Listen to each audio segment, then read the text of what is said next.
Good morning my dear friends. एक बार फिर से आपका स्वागत है मनु हिंदी कहानियाँ में। आज हम फिर एक नई कहानी लेकर आए हैं। कहानी का शीर्षक है भाभी से शादी।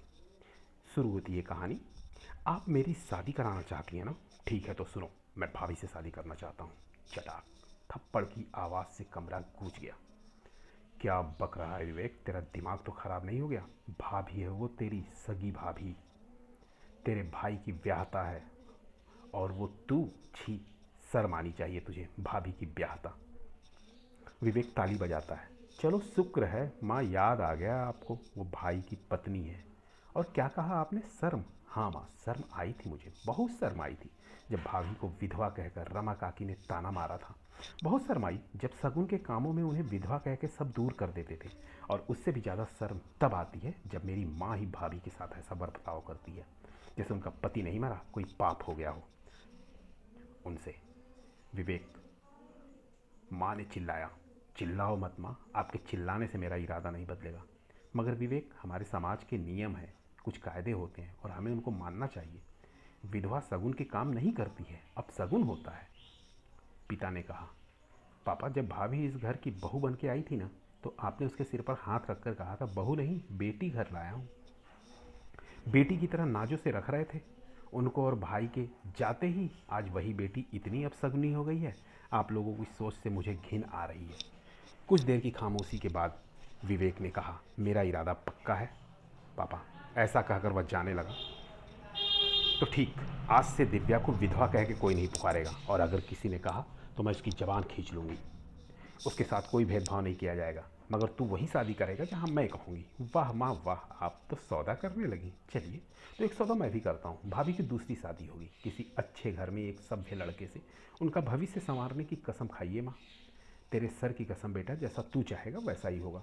तो ठीक है, भाभी की शादी के बाद आप लोग जहाँ कहेंगे मैं वहाँ शादी करूँगा। एक कोने में खड़ी दिव्या सिसकियाँ लेकर रो रही थी।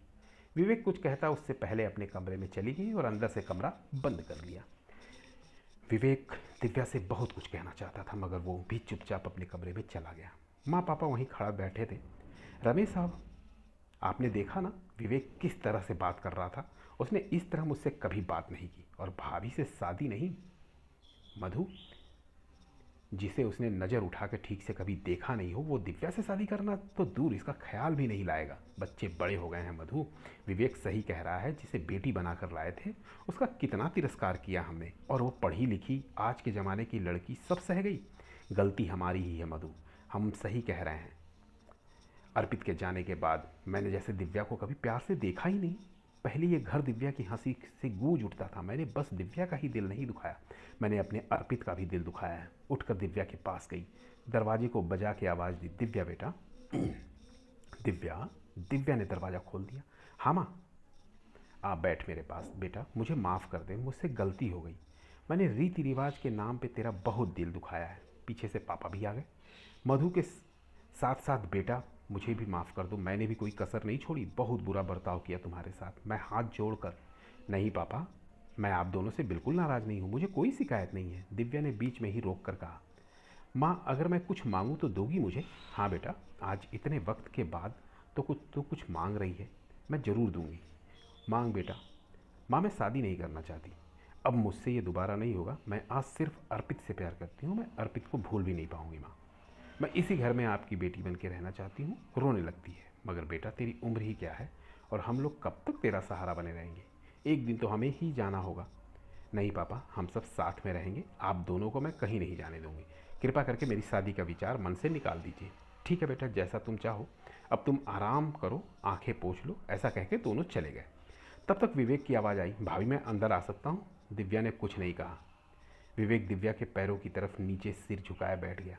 भाभी मुझे माफ़ कर दो, मैंने आज आपका बहुत दिल दुखाया है, मगर मैं क्या करता, कोई रास्ता ही नहीं समझ में आया मुझे। पहले आप कितना खुश रहती थी, मगर भैया के जाते ही आपके साथ जो हो रहा है दुर्व्यवहार दिनों दिन बढ़ता जा रहा था, और आप चुपचाप सब कुछ सहन कर रही थी। विवेक की बातें सुन दिव्या खामोश थी। मैंने आपको हमेशा माँ की नज़र से देखा है, और आप ये जानती हैं मेरी माँ के साथ अन्याय हो ये कैसे हो सकता है? और फिर अर्पित भैया को भी तो ऊपर मुंह जाकर दिखाना है। इतनी बड़ी बातें छोटे, और तुम मुझे मुंह मत दिखाना। दिव्या ने कहा। क्यों? विवेक चौंक कर बोला। अरे अपना बंदर जैसा मुंह दिखा दिया है, अर्पित को, तो वो भी डर नहीं जाएंगे। दिव्या ने मुस्कुरा के कहा, हा हा विवेक भैया, मुझे बचपन में बंदर बोलते थे, ये आपको कैसे पता? हंसने लगता है और दोनों रोते हुए भी हंसने लगते हैं और दिव्या को हंसी से घर एक बार फिर गूंजने लगता है। कृपया मुझे कमेंट पे ज़रूर लिखिएगा। कहानी पसंद आई हो तो मेरे चैनल को सब्सक्राइब कीजिएगा और इस कहानी को अपना वक्त देने के लिए आपका बहुत बहुत धन्यवाद।